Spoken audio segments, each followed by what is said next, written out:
So in 2021, we recruited a child protection and youth officer to make sure that we were ahead of the curve when it came to child safe legislation and best practice. Council is committed to putting children first and championing child safety within our community. We're also ensuring from a training perspective to just reinforce that we are an organisation that prioritises child protection. We have our early learning centres, our libraries, our events and programs that we run for the community, as well as our customer service team who directly interact with the community on a daily basis. Council's Child Protection and Youth Safety Officer and myself have classified each role across Council into one of 4 tiers so that staff that aren't working as closely with children or at all are aware of Council's policies and procedures. The Environment and Planning Department have a regulatory role and a forward planning role. Both involve children. We do master planning of open space and town centres, which are important areas for children to play and interact. We're also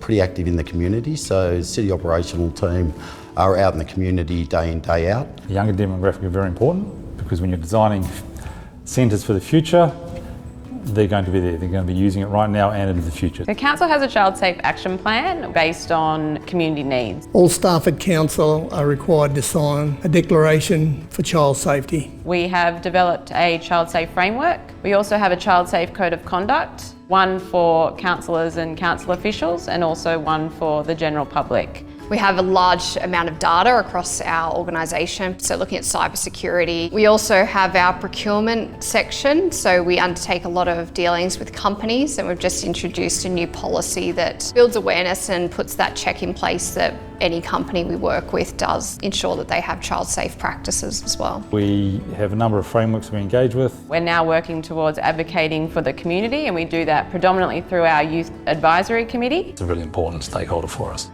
Council has a group of child safety champions. They are there to support staff if the staff have child safety questions or concerns. There are some great resources on Rivernet. If you're unsure of who the Child Safe Champions are, they'll be listed on the Rivernet. There are also posters scattered around the depot that'll point you in the right direction as well. If anyone is interested in joining the group of champions, they can find the information on our Child Safe Rivernet page.